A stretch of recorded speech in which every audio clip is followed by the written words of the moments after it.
A friend's entitled ex turns into a stalker, plus updates. Original post. My friend 30 female came to the US from Latin America at 19 as a student. She also started dating her ex 29 male after many years of hanging with each other, both during vacations and online. I knew them both since high school, and they seemed good together.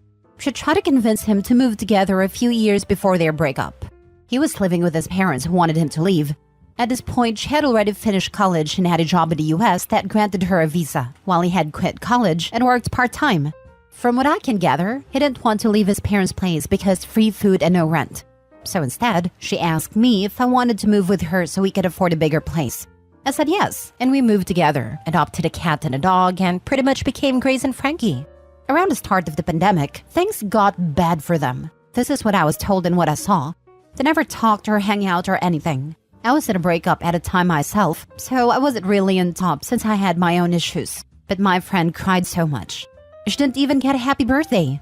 After a year of no contact, she assumed the relationship was over.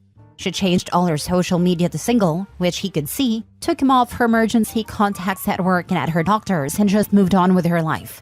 This year, my stepdad's health has gone downhill, and my mom needs help caring for him. She works full-time as a therapist. I work from home and my job is very flexible. So I put in the idea of all of us living together, and I'll care for my dad. Eventually, I'll care for my mom too. My mom loved the idea and asked my bestie if she wanted to move with us too, so we could all be together. And also because at this point, I can't see myself not being in the same house as her. We've come to terms in being single ladies. Heck, we've joked that one of us should adopt, and we become parent/aunt dynamic.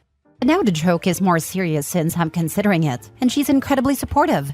No, we're not dating. We're just incredibly close after all the BS we've lived through together. We found a perfect house, 4 bedrooms, 2.5 bathrooms. Enough space, a yard, everything we need. And we got it after a bunch of difficulties and arrangements.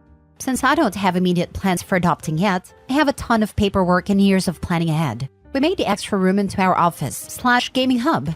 We both work at the same place, totally not on purpose. They were hiring and we both needed visas. And as proud first-time homeowners, we posted pictures. Her ex, who by this point has been MIA for 3 years, messaged her, saying he was so excited to move into the new house. She told him this was her house with me and my parents, and he said since they were a couple, she should kick me and my parents, so he could move in. I want to point out that my parents bought the house. We, Fred and I, will pay them our parts over the years. And if she decides to move out, I'll finish paying and I'll buy her part out. This is all in paper and signed. So she obviously told him he was not moving in with us, and that he ghosted her, so there was no relationship. He went on a tirade that he never broke up with her, that she was abandoning him, that she never cared about him, etc. I got mad, took the phone from her and told him he could live in a bear cave for all I care, but to leave my friend and our house alone. He went ballistic and began calling us some names, referring to the LGBTQ plus community that would probably get this post flagged. So I'll leave it to your imagination. My friend started crying, and I was absolutely done with him. I never thought he was abusive, but my friend confessed to me that this was not new. He always had issues with the two of us living together and accused her often of cheating on him with me. We ended a call and I told her she needed to block him for her own sanity's sake. She deserves so much better than this man-child. She got me to leave my horrible ex when I was in high school. She took me to the hospital when he beat me up and called my parents. My friend is family, and I'll be dead before I let some bastard with commitment issues make her suffer. Since then, he's gone on a major campaign in our friend group to say my friend abandoned him and left him homeless, since apparently he canceled his lease after he saw we bought a house. He also claims we're lesbian Satanists that probably mistreats our pets and are mooching off my parents.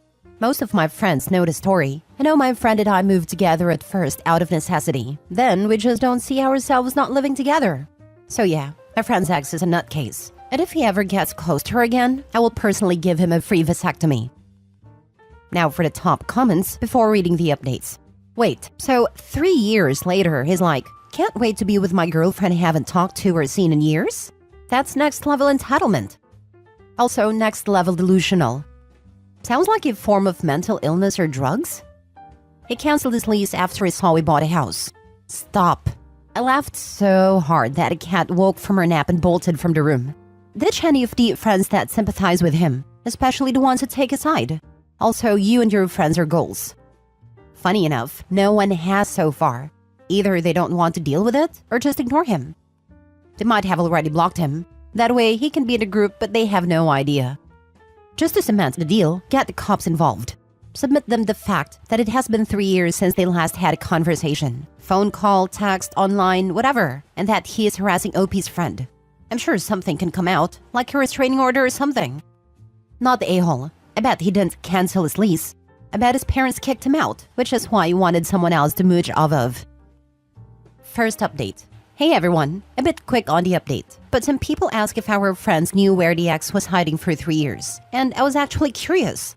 Since I was down for the count at work today, I had time to check with my friends and find out more. Apparently, my bestie did ask them, but they didn't know. From what they tell me, he kinda got back into everyone's life in the last year or so, but he was part of the group because they were bestie's friends, not really his. I don't personally know many of his own friends, to be fair. I did track down the ex's sister thanks to social media and poked her for info. She's very nice and always treated my bestie right.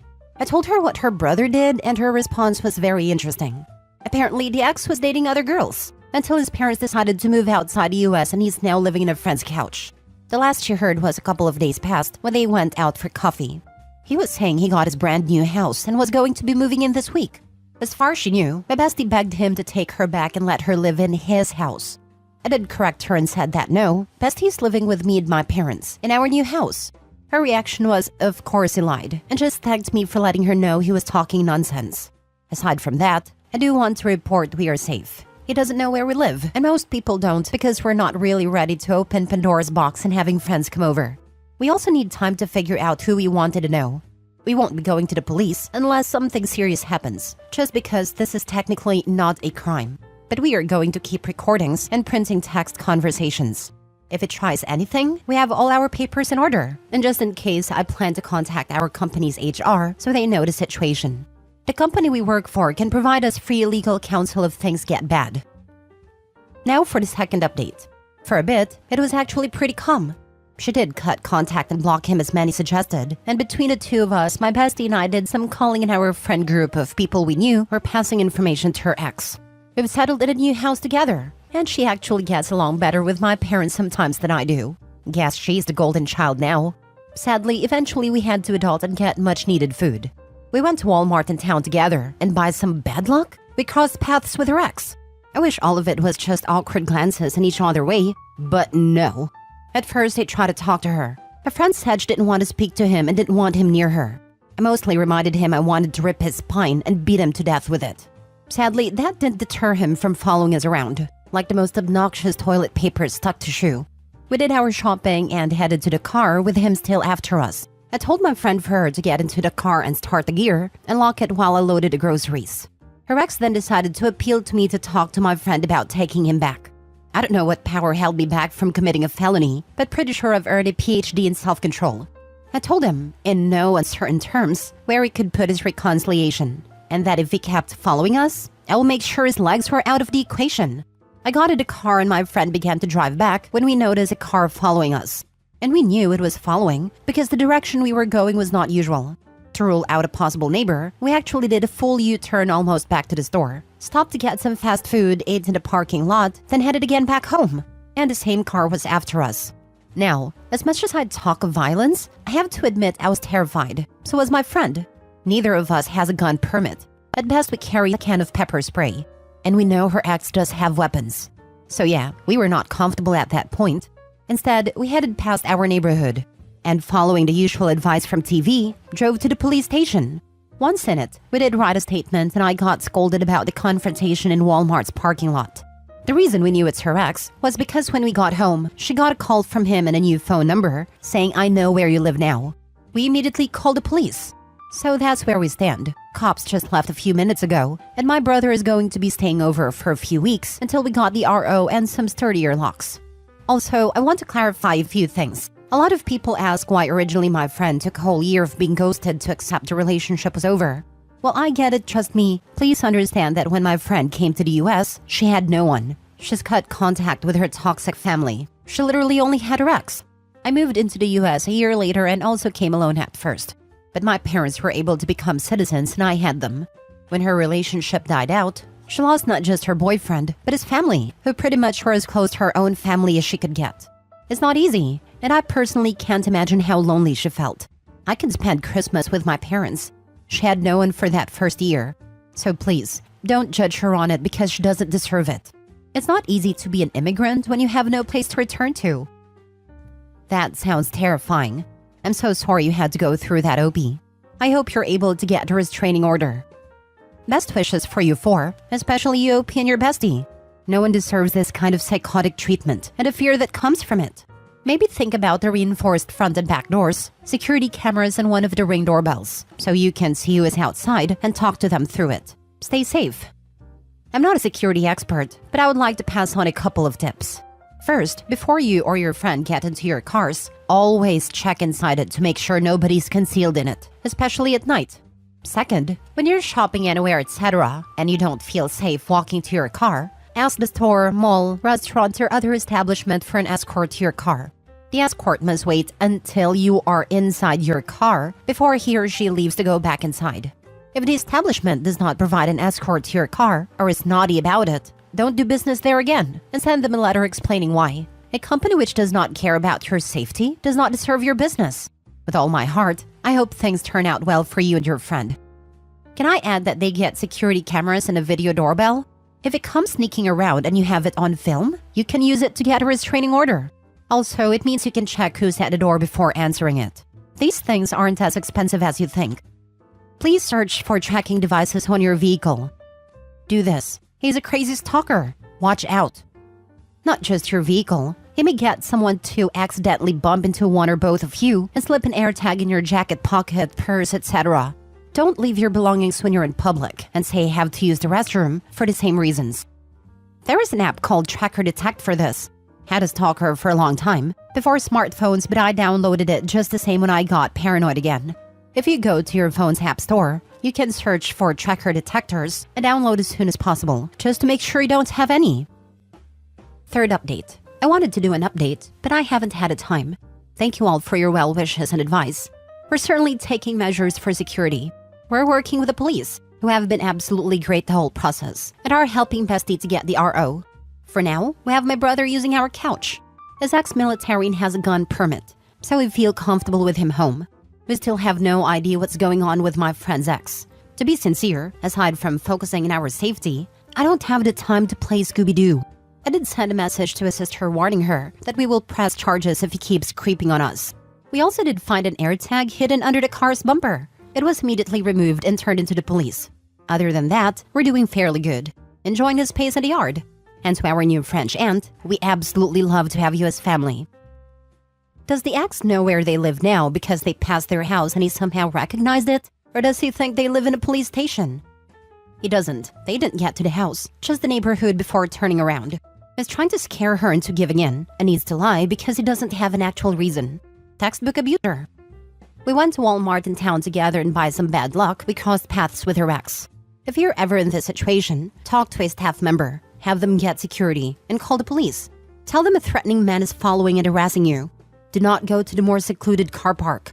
Do not enter your identifiable car. Deal with it in the store. Definitely do not threaten violence to an unhinged man with access to weapons. You don't know how desperate, angry, or violent he is.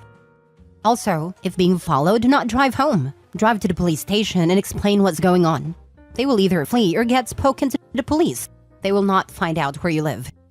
I was getting road raged once and didn't even need to drive to the police station. I just drove to where I knew there was a lot of cop cars and pulled up beside them. Suddenly, all the honking and shouting stopped. They just drove and passed. Doormate had some creepers try to follow her one time she was heading back to her parents' place for Christmas. Stopped to get gas, noticed this guy staring at her from another pump. Guy followed her into the station and back out, and then followed her onto the interstate. He stayed on her tail as she drove through the city, despite her weaving through traffic, and she called her boyfriend, freaked out, not sure what to do. It took a while, but it got her calmed down enough to get her to hang up and call 911.